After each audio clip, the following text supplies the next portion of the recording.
I was born with an intellectual disability and congenital analgesia, the inability to feel pain. Since I was a child, I had been the human punching bag who took beatings meant for my younger sister. Whenever my sister was caught sneaking snacks, Mom would grab me by the hair and slam my head against the wall. Blood would run down my face from my head, yet I never made a sound. When my sister was caught cheating in an exam, Mom whipped me with a belt the entire afternoon. My skin split and my flesh torn, yet I could still manage a smile. Every time she saw me covered in injuries, my sister would throw her arms around me tightly and cry her eyes out. She would say she was wrong and promise never to misbehave again. Mom would be pleased at that, convinced she had disciplined us well. And so, for 16 years, I had endured every punishment meant for my sister, until the latest monthly exam, when my sister dropped a place in the rankings. Mom called her over as usual, and out of habit, she raised her hand toward me. The slap sent the back of my head crashing into the corner of a cabinet, and blood spilled across the floor. Through my fading consciousness, I saw Mom nodding in satisfaction and pulling my sister, who was wailing her heart out, to her feet. There, stop crying. You've had your punishment. Let's go eat something nice and calm yourself. Watching their retreating figures, my eyelids grew heavier by the second. It seemed to hurt a little this time. I'd better get well soon. After all, they'd need me again the next time my sister made another mistake. When I opened my eyes again, I was floating in midair. Another version of myself lay on the floor, cold and stiff, as a pool of dark red blood spread beneath the back of my head. I knew I was dead. As I drifted toward the front door, I saw Mom leading my younger sister out by the hand. My sister kept looking back over her shoulder with tears streaming down her face. Mom gave an impatient tug. Stop looking. He's fine. What harm can a slap do? Come on, I'll take you out for something good to eat. Soon, the door closed behind them. I drifted out after them. Mom took my sister to a dessert shop, the one I'd always wanted to visit. The place was crowded. Mom found a table in the corner and pushed the menu toward my sister. Order whatever you want. My sister kept her head down, unmoving, with a vacant gaze. Mom sighed and said, Bella, I know you're hurting inside, but you have to understand me. Your father ran off with that vixen. Every cent we had went with him. Do you think it's been easy for me, a woman, to do all these alone? Bella remained silent. Mom continued, You're my only hope now. If you don't make something of yourself, who else is going to make me proud? With your brother the way he is, can anyone really rely on him? Don't blame me for being harsh. You're fraternal twins and bound by blood. I'm only doing this so you'll remember your lesson. Only then will you know the value of hard work. Bella gripped the menu so tightly that her knuckles turned white. All these years, ever since our parents divorced, Mom had been a father and a mother to us, raising my sister and me on her own. Born with an intellectual disability and congenital analgesia, the inability to feel pain, I had been a constant burden on the family all these years. So when Mom hit me, I had never blamed her. On the contrary, I was glad, because then it meant that a fool like me could be of some use. I couldn't make my mother proud, but Bella could. Perhaps for my sake, she would study hard and make Mom happy. Just then, a waitress brought over 2 drinks. Mom accepted them and said, The strawberry cake, could you pack up a slice for me? She muttered to herself, I was a bit too harsh this time. I'll have a good chat with him when we get home. It should all be fine. Bella suddenly raised her head with red-rimmed eyes. She tried to say something, then closed her mouth again. I watched as Mom carefully placed the boxed cake into a bag. Strawberry cake, my absolute favorite. Mom still remembered. It was a shame I wouldn't be able to eat it anymore. I swallowed instinctively, feeling a little regret. When we got home, my bedroom door was still firmly shut. Mom walked up to the door, cleared her throat, and said, Ray, does your face still hurt? I've got you some strawberry cake. It's your favorite. A few seconds passed without any response. Mom waited a little longer, then continued, Tomorrow is your birthday, and your little sister's.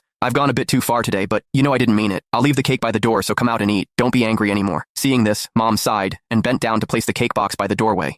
She then turned and went back into the kitchen. Bella stood in the hallway, staring at the door for a long time. I hovered beside her, wanting to tell her I was right here. Alas, she couldn't see me, nor could she hear me. Early the next morning, the main door opened, and in came my father. He was carrying 2 gift boxes, smiling as he walked in. Ray, Bella, Dad's here to celebrate your birthday. Mom came out of the kitchen, and upon seeing him, her expression fell. What are you doing here? It's my daughter and son's birthday. How could I not come? Dad placed the gifts on the coffee table and looked around. Where's Ray? Pointing at my room, Mom said. In there, sulking. Dad frowned. What happened now? Mom didn't answer and turned back into the kitchen. Dad's gaze shifted, and he spotted Bella's report card on the coffee table next to him. Did you hit Ray again? Mom poked her head out of the kitchen, bearing a mocking expression. Do you think you have a right to ask me that? Dad's voice was low, laced with anger as he repeated, I'm asking if you hit him again. So what if I did? I'm disciplining my own child. What does that have to do with you? Mom wasn't about to back down either. Dad slammed the cake box onto the coffee table. Bella's the one who made a mistake. So why is it always Ray who gets the beating? Mom stormed out of the kitchen with her hands on her hips and snapped at him. Who are you to interfere? When we divorced, didn't you say he was a burden and didn't want him? And now you're playing the loving father? What was it? Do you think I don't know what you're up to? Mom sneered. You're afraid I'll raise Bella well, and she'll take away your precious son's inheritance, aren't you? Dad's face flushed red. That's nonsense. Bella cowered into the corner, clutching the gift box tightly, saying nothing with her head lowered. I floated nearby and watched them argue. As I drifted aimlessly, my gaze suddenly fell upon the gap beneath my bedroom door. A small dark red patch was slowly spreading out from under it. Bella saw it too. She froze. Her face was paler by the second, staring at the deep crimson puddle. Enough! Dad slammed his hand on the coffee table so hard it shook the cups, which nearly toppled over. I'm taking Ray with me today. You are not fit to be a mother. With that, he reached for my bedroom doorknob. My My heart skipped a beat, and I hurriedly drifted to stop him. Mom and Bella would be devastated if they found out I was dead, but the next moment, Mom grabbed hold of Dad. "Don't you dare! Watch me!" Bella suddenly rushed forward and stood in front of the door. Her voice was hoarse and trembling. "Stop it, you two!" Our parents froze. Bella kept her head down as her shoulders shook violently, but she forced her voice to remain steady. "Ray could be asleep. Let him rest." Mom frowned. "Why on earth would he be sleeping in broad daylight?" Bella didn't respond, nor looked at Mom. She just stood there blocking the door. Dad looked between the two of them. In the end, he muttered through gritted teeth, "Fine, I won't argue with you, but if anything happens to Ray, I'll never let you off the hook." With that, he slammed the main door and left. Mom spat in disgust before storming over to my room, banging on it twice. "Raiden Stone, get out here! What are you playing at? Don't want the cake. Door locked. What do you think you're doing?" Another enduring silence, and Mom blew her top. "If you dare, then don't ever come out. What are you looking at? Go and do your homework." Bella slowly walked to her room. Before closing the door, she glanced at my room one last time. The living room fell silent. Mom sat on the sofa, seething in anger. I was watching it all as I was floating in the air. I wanted to call out to them, but no sound came out. I wanted to cry, but my tears passed straight through my face, never reaching the floor. If only I were still alive. Apart from not being able to feel pain, I could still feel everything else. The following afternoon, Bella came home from school. Her face looked awful. From her bag, she pulled out an exam paper. Hearing the noise, Mom walked out of the kitchen and took a look. Her expression immediately darkened. "Dropped another rank?" Saying nothing, Bella kept her head lowered with her face as white as a sheet. Mom finally slammed the paper onto the coffee table, took a deep breath, and turned to head toward my room. "Raiden, come out. Same rules. Your sister messed up again." No answer. "Raiden Stone." Still no answer. Feeling frantic, I paced around the door, yet I couldn't touch a single thing at all. If the door opened, Mom would see that I was dead. If I didn't open the door, however, who would take the punishment for Bella? Seeing no reaction, Mom was absolutely livid.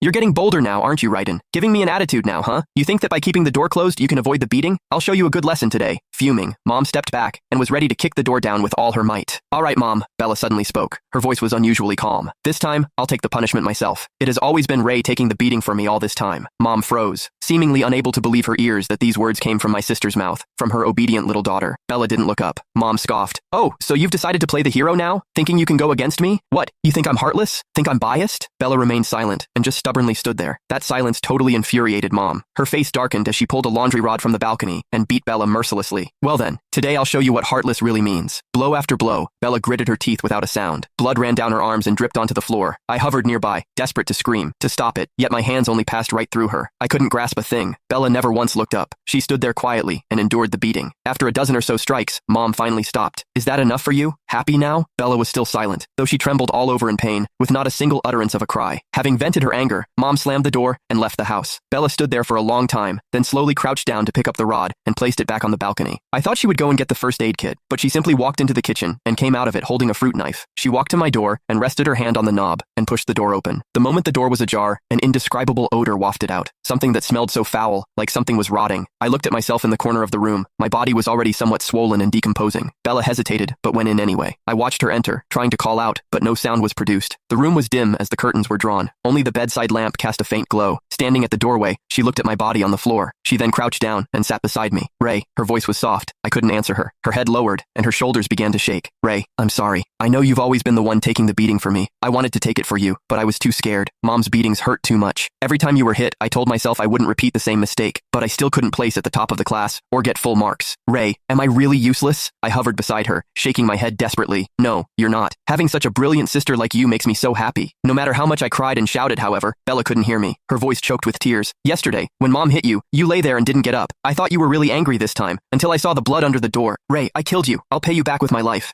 Bella slowly raised the fruit knife. Before I could understand what she was about to do, she turned the blade toward her own chest. My heart lurched. "No!" I threw myself at her out of instinct. As always, I passed straight through her. Just then someone pounded on the front door.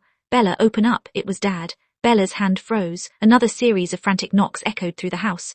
"I forgot Ray's birthday card, Bella." "Why isn't anyone answering?" Mom, who had just returned after storming out, opened the door impatiently. "What now?" Dad frowned the moment he stepped inside. "What's that smell?" Mom's expression stiffened. A foul odor drifted through the hallway. Then she noticed it too. The dark stain beneath my bedroom door had spread farther than before. Dad shoved past her. Something inside him seemed to snap. He kicked the bedroom door fully open. The rotten smell flooded the house. Everything went silent. Mom stared blankly at my body lying beside the cabinet, dried blood matted in my hair, the untouched slice of strawberry cake still sitting outside the door. The birthday candle on top had long since melted. For several seconds no one moved, then Mom laughed weakly.